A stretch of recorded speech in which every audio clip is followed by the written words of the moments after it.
عجیب ترین چوری کا واقعہ۔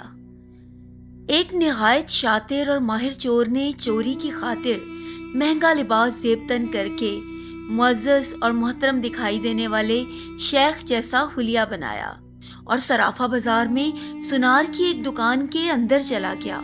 سنار نے جب اپنی دکان میں وضاقتہ سے نہایت ہی رئیس اور محترم دکھائی دینے والے شیخ کو دیکھا جس کا نورانی چہرہ چمک رہا تھا، تو سنار کو ایسا لگا جیسے اس کی دکان کے بھاگ جاگ اٹھے ہوں۔ اسے پہلی بار اپنی چھوٹی سی دکان کی عزت و وقار میں اضافے کا احساس ہوا۔ سنار نے آگے بڑھ کر شیخ کا استقبال کیا۔ شیخ کے بحروب میں چور نے کہا، آپ سے آج خریداری تو ضرور ہوگی، مگر اس سے پہلے بتائیں، کیا آپ کے لیے ممکن ہے کہ آپ اپنی سخاوت سے ہمارے ساتھ مسجد بنانے میں حصہ ڈالیں؟ اس نیک کام میں آپ کا حصہ خواہ ایک درہم ہی کیوں نہ ہو۔ سنار نے چند درہم شیخ کے حوالے کیے ہی تھے کہ اسی اثناء میں ایک لڑکی جو در حقیقت چور کی ہم پیشہ تھی دکان میں داخل ہوئی اور سیدھی شیخ کے پاس جا کر اس کے ہاتھوں کو بوسہ دیا اور التجائیہ لہجے میں اپنے اور اپنے اہل و عیال کے لیے خیر و برکت کی دعا کے لیے کہا۔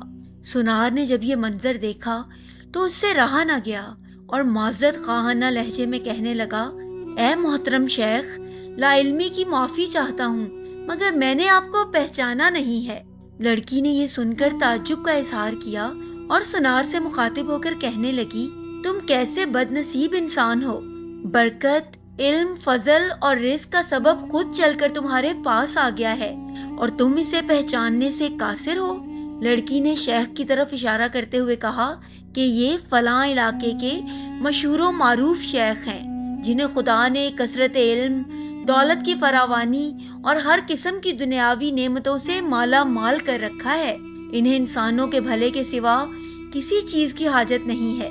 لوگ ان کی ایک جھلک دیکھنے کے لیے بے تاب رہتے ہیں۔ سنار نے شیخ سے معافی مانگتے ہوئے کہا، شیخ صاحب، میں معافی کا طلبگار ہوں۔ میرا سارا وقت اس دکان میں گزرتا ہے اور باہر کی دنیا سے بے خبر رہتا ہوں، اس لیے اپنی جہالت کی وجہ سے آپ جیسی برگزیدہ ہستی کو نہ پہچان پایا۔ شیخ نے سنار سے کہا، کوئی بات نہیں، انسان خطا کا پتلا ہے، غلطی پر نادم ہونے والا شخص خدا کو بہت پسند ہے۔ تم ایسا کرو، ابھی میرا یہ رومال لے لو اور 7 دن اس سے اپنا چہرہ پونچھتے رہو۔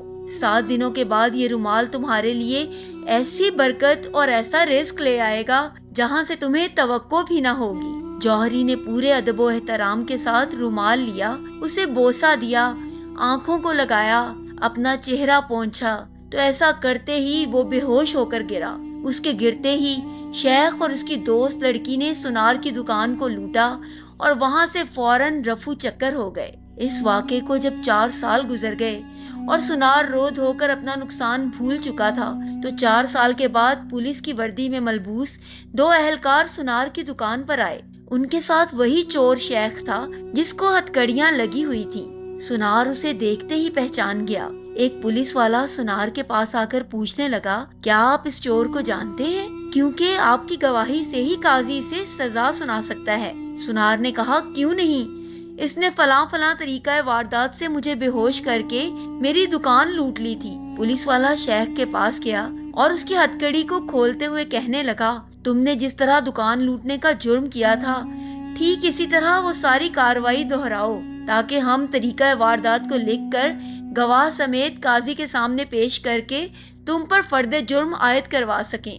شیخ نے بتایا کہ میں اسی طرح داخل ہوا اور یہ کہا اور میری مددگار لڑکی آئی، اس نے فلاں بات کی، پھر میں نے رومال نکال کر دکاندار کو دیا۔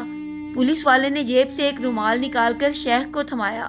شیخ نے سنار کے پاس جا کر اسی طریقے سے اسے رومال پیش کیا تو پولیس والا سنار سے کہنے لگا، جناب، آپ بالکل ٹھیک اسی طریقے سے رومال کو چہرے پر پھیریں جیسے اس دن پھیرا تھا۔ سنار نے ایسا ہی کیا اور پھر سے بے ہوش ہو گیا۔ شیخ نے اپنے دوستوں کی مدد سے دوبارہ دکان لوٹ لی جنہوں نے پولیس والوں کا بھیس بدل رکھا تھا۔ آج ہمارے ملک کا بالکل یہی حال ہے۔ ہر 5 سال بعد چور بھیس بدل کر ہمارے پاس آتا ہے۔ نادیدہ قوتیں پھر سب کچھ دہرانے کا کہہ کر الیکشن کرواتی ہیں اور چور ووٹ ووٹ کھیل کر عوام کو پھر سے چونا لگا کر اپنے ساتھیوں سمیت پتلی گلی سے نکل لیتے ہیں۔